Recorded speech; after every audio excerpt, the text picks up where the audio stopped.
the Fan3Cast, dishing out the hottest NASCAR news and views while celebrating the three's historic comeback. Here are your hosts, Michael Metzger and Jason Schultz. We begin this podcast like many podcasts or any of the news of the last couple of days. A little somber here over what happened with Tony Stewart at the Canandaigua Motorsports Park. Personally, Canandaigua is kind of a local track. It's about half an hour from where I live, so kind of hits a little closer to home than most people. But with that said, we're not going to dwell on it here at the Fan3Cast because, honestly, everything that's been said has pretty much been said. I'm very disappointed in how the initial situation was handled by a lot of the mainstream media. It just got really ugly, and honestly, it's just going to get even more ugly based on comments from Kevin Ward Jr.'s parents that this is going to be not so great time for Tony Stewart, for NASCAR. This is going to take a long time to sort out, and it might even drag into next year and beyond, but it's too premature to head up any of that conversation because, honestly, we don't know much other than what we've seen and heard, seen on video and heard with social media, so it's honestly not worth the time, in my opinion, to kind of discuss what's already been discussed, other than I put an article out there that if there was anyone out there in NASCAR history that, and this was pretty much the only parallel I could come up with, that might understand what Stewart's going through, that would be Ricky Rudd, based on an unfortunate incident on pit road in 1990 when his car went out of control and he ended up striking and killing a member of Bill Elliott's pit crew. But beyond that, we've never seen anything like this, and hopefully we never see anything like it again. That being said, it was Watkins Glen weekend. I was at the track. We were honored to Can-Am Spyder for affording us the ability to have hot passes throughout the weekend. That's the first time I've ever experienced that. And honestly, if you were following the site during the weekend, you probably didn't see much going on with us because I was just enjoying the hot passes, being in pit road, being in the garage when the cars are zinging in and out, and it was so exhilarating and it was just so awesome. So many memories, so many great things happened over the course of this weekend. You know, it's unfortunate that we have that tragedy hanging over it, but man, it was for me one of the greatest weekends ever, you know, especially having that ability to be so close to the action. But Jason, you were in the stands, you were watching the race on the projectors that they have in the stands. Is road racing not the best in NASCAR right now? It's pretty close to the top. I know everyone's really enjoying it at this point. There were years where no one really liked it, no one wanted to watch it, but now it's just like, we want more road courses. We love road course racing. It's always action-packed, and it's very tricky, too. You saw that on Sunday with the number of wrecks and accidents on the track. There was just a lot of tricky spots for drivers. When someone get out of control, someone else would have to try to avoid them, create a whole mess. But it's definitely, it's been very exciting, and this weekend didn't disappoint. I love the strategy aspect of these races. Like AJ Allmendinger, the eventual winner of the race, congratulations to him and his team. They went with 3 stops, and they were going to go with 3 stops regardless of what was happening. And they were able to make that work, and that's a great, to me, it's very interesting to watch that play out and unfold, just how these teams come up with these strategies and just stick with them, you know, through thick and thin. Yeah, and I always get confused by all the strategy play. I'm not really following it too closely, but it definitely creates for some exciting racing because listening to the MR broadcast in the stands, I was curious because they kept referencing AJ pitted pretty early before the end of the last run to the finish, and will he have enough fuel? Will he run out? And that just created a lot of tension and excitement, and it was obvious that those late cautions and a red flag helped them save the fuel, but if those hadn't come out, it would have been a very interesting run to the finish.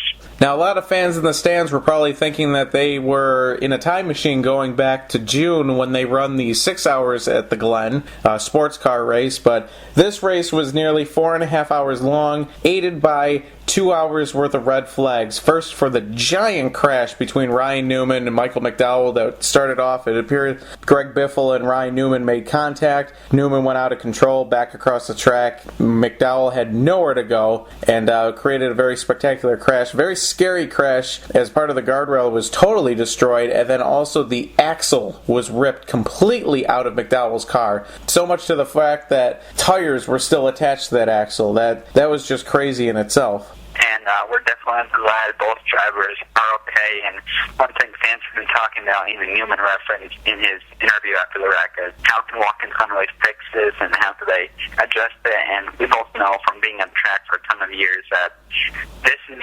basically their best option for fencing and guardrail along the side of the track. They can't really put up concrete barriers and safer barriers. It's not that type of facility, and they have a bunch of other sports cars and other types of series that race there, so it's hard to make those giant adjustments like some fans might want to see, maybe Newman will want to see, or McDowell hit.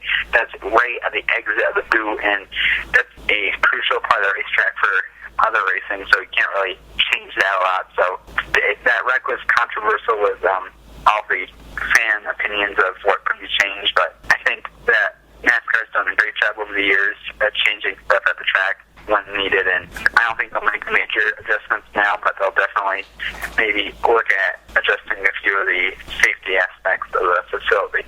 Absolutely. You look back at when David Rudiman wrecked and flipped in the S's there, and they were able to make slight adjustments there, but I agree with you, Jason. There's not too much you can kind of do in that area. It's just these kind of freak accidents happen. How many times have we seen this happen? Twice in the 29 years that they've been running this race, so I don't know if they can really do anything at this juncture.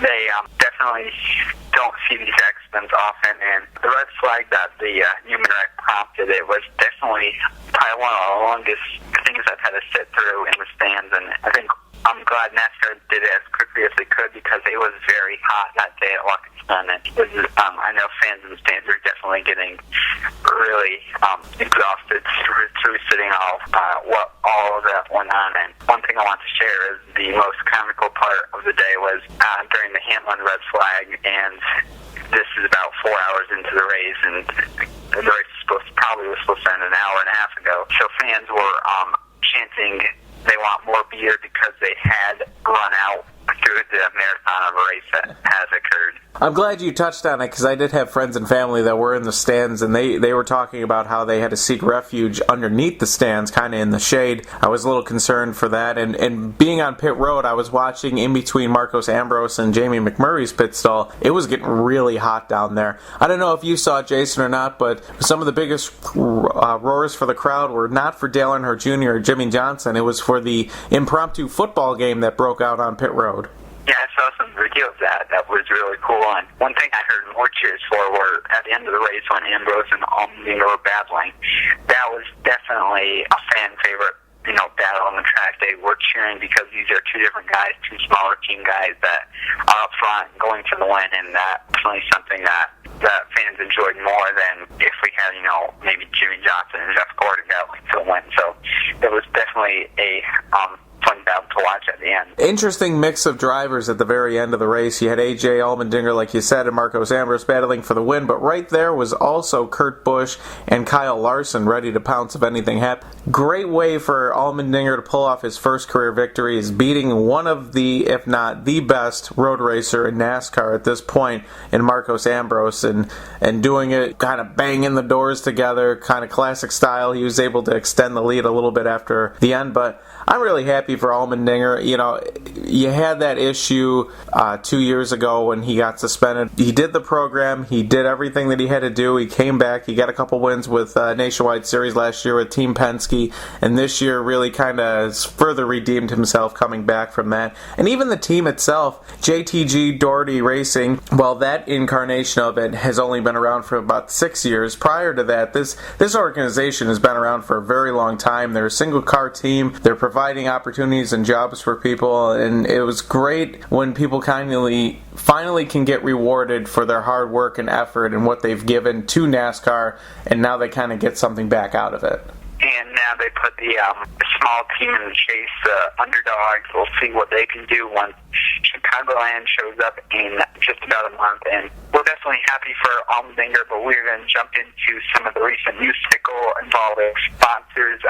Earlier this week, 3M announced and Hendrick Motorsports announced that they're partnering for 2015 and beyond, which means that the 3M sponsors leading Roush Fenway Racing and Greg Biffle, which they've been on his car for about 10 years, I believe. And more sponsor news from this morning. Kyle Busch and Joe Gibbs Racing announced M&M has re-upped their contract, and the most colorful car on the track will stay out there for at least, I would say, 3 or so years.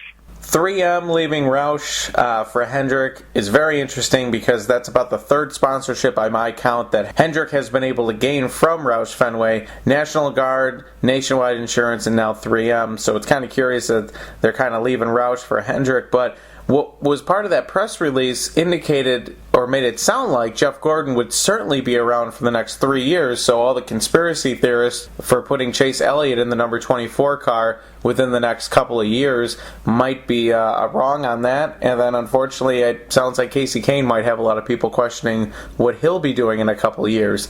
M&M's coming back for Joe Gibbs Racing. I'm still a little confused how Kyle Busch fits into the family image, but I'm not going to question it too much because I know he's your boy, Jason. And Carl Edwards was never going to get sponsored by M&M's. He's too much of a fitness freak to even be associated with a candy. I talked to his PR rep during the weekend at Watkins Glen, and I kind of asked him about like Kellogg, a cereal, how can he be associated with that? And it was more so that Kellogg's can play off different products that are more healthy based than a candy company just has candy. There's not really a healthy brand of candy. And those also sponsored news leave some holes for teams with on the sponsor side, and really, unless a new company comes into NASCAR, we're not too sure who will sponsor Edwards if he goes to JGR, which is likely to happen. Who's going to sponsor him? And for Biffle, 3M probably is the team's his biggest sponsor. Who else is going to step up for them? And Roush did note that they are soon to announce some new sponsors, so it'll be interesting to see if we see a few new companies jump on board. I'll be interested to see the number of sponsors that jump from Edwards' car to join him wherever he ends up, if that's Joe Gibbs Racing or not. Subway is definitely one that comes to mind, but you got to think maybe, Aflac, they've experienced a great long history with him. Maybe they could follow him over among others. We'll definitely monitor the sponsor situation as Philly season really picks up over the next few weeks, and we'll jump into our power rankings after Watkins Glen now. And mine didn't change much after this week because there weren't too many guys who put their faces up front that really performed well. I'm just going off the guys who've been rather consistent over the last few weeks, and Dale Earnhardt Jr. is still top of mine.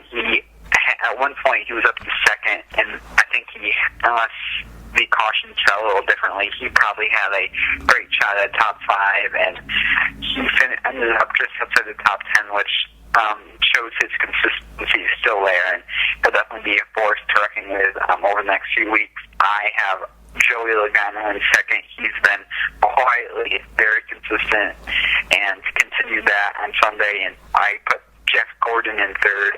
If it hadn't been for the issue he had midway through the race, he would definitely have been up there with Allmendinger and Ambrose at the end competing for the win. So he's very consistent, and he'll definitely be someone to watch for the next few weeks because, those are some of his best tracks. Heading up my power rankings, I have Jeff Gordon still, Brad Keselowski, and Kevin Harvick. Now, those are the same 3 that were on there last week. This week, all 3 of them kind of ran into troubles, but what Jason alluded to, no one really stepped up. So being a stats-based power rankings for me, no real jump for many people, other than Kurt Busch did get into my top 10, but other than that, everything kind of stays the same because they kind of did what they've been doing, statistically speaking. Talking about stats and all that fun junk, Jason, we are coming up on the Pure Michigan 400 for the Michigan International Speedway. 12 drivers so far have punched their tickets into the chase. So that leaves 4 drivers to try to either win or be in the highest points position they can to make it into the chase. Do any of the drivers on the outside looking in have a good chance this weekend? I definitely think this is one of the most open weekends we could see some drivers punch their tickets. Three drivers I think of are Greg Biffle. He's won here before. He's performed really well here in the past. He could get it done. Casey Kane comes to mind. He won in 2006, but he's been very consistent on the track before. He's run up front. He's up laps. So he'll definitely be one to watch for. And I'll throw Matt Kenseth on there too. He hasn't, shown to be the best driver at Michigan in the past, but he could really get it done because his team's been working really hard over the last few weeks to really step up their game so they can get a win. So you really should expect him to be up front too. And if I had to pick one of those three, I'd definitely go with Casey Kane. Hendrick Motorsports has done really well at the track over the years too, so he'll be one to watch for on Sunday. I kind of scribbled a very similar list to you, Jason. Greg Biffle, Matt Kenseth, and I had Ryan Newman on there. Biffle has the highest driver rating of any of the Sprint Cup Series stars and has those 4 wins. Surprisingly, Kenseth has the second best rating. He has 2 wins, and I just threw Ryan Newman on there because of his 2 previous wins at the track. Honestly, I don't see any of the 4 drivers we've mentioned really going to be a threat this weekend. What I will say about this weekend is Michigan might not be always a very exciting race to watch, but it's one that's known for fuel mileage, and if you're talking only a few races left before the chase, you got some drivers looking at their only opportunity potentially to win, you might see people gamble on fuel. Immediately I think of Mark Martin and the Michael Waltrip Racing team with Rodney Childers when they tried to roll the dice to get Martin a win before Childers left. You could definitely see a lot of people go that route of gambling on fuel and trying to stretch it and I think try to get themselves into the chase. And that will definitely be interesting to watch at the end of the race, and we hope we see an exciting Michigan race. Sometimes those races don't have the best reputation. Sometimes they'll spread out, but we hope the new chase format and drivers who really need to get up front and get into the chase, hopefully they put on one heck of a show. And we'll jump into our picks for the weekend. I'm going to go with one driver I mentioned earlier, Casey Kane. I think he's just been very consistent lately, and I think it's his time to get to victory lane and get his spot in the chase. And once he can get that out of the way, I think that will allow his team to put some more focus on preparing for the chase, getting ready to win the championship, because they're one team I believe could really put something special together over the next 14 races. I'm going with a driver that has already won this year but has never won at the Michigan International Speedway, and that's going to be local boy Brad Keselowski. He's talked about it all week as being it would be a very special victory for him to pull it off at his quote-unquote home track, being from the Michigan area, and I could definitely see him doing it, though, with the way that Team Penske has been running, minus this past weekend when he had troubles and was in the garage. But Joey Logano, his teammate, is the defending champion of the race. Brad Keselowski was 3rd in June, and I think just the idea that pretty much on his checkoff list for things to accomplish in his NASCAR career, I think winning at Michigan is up near the top and something he could definitely do this weekend coming up. And it'll definitely be interesting to watch to see if any of those drivers can jump up, like the guys with 2 or 3 wins could get another win and really put themselves in a position to grab a high chase seat. And Keselowski could definitely do that. I think Harvick could do that as well, and maybe even Dale Earnhardt Jr. could try and jump up and get his 4th win, which would be a leading heading into the chase. I'd wanted to put my money behind Jeff Gordon, but I really don't want to jinx him for another week in a row, so I won't even attempt that. But he's someone who could definitely be in the running for a win. So, Jason, when we do the Fan3Cast next week, hopefully we have more racing to talk about, and we won't have any unfortunate circumstances to kind of address when we do it next week. A little happier, maybe cheerier edition. Hopefully that's the case, and hopefully we'll have a ton of storylines to cover once the Pure Michigan 400 wraps up this weekend. Thanks for listening to the Fan3Cast. For more NASCAR coverage, check out StartingParkBlog.com and Turn4RacingNews.com. Follow along on Twitter at Fan3Cast, at StartingParkBlog, and at NASCAR Jason.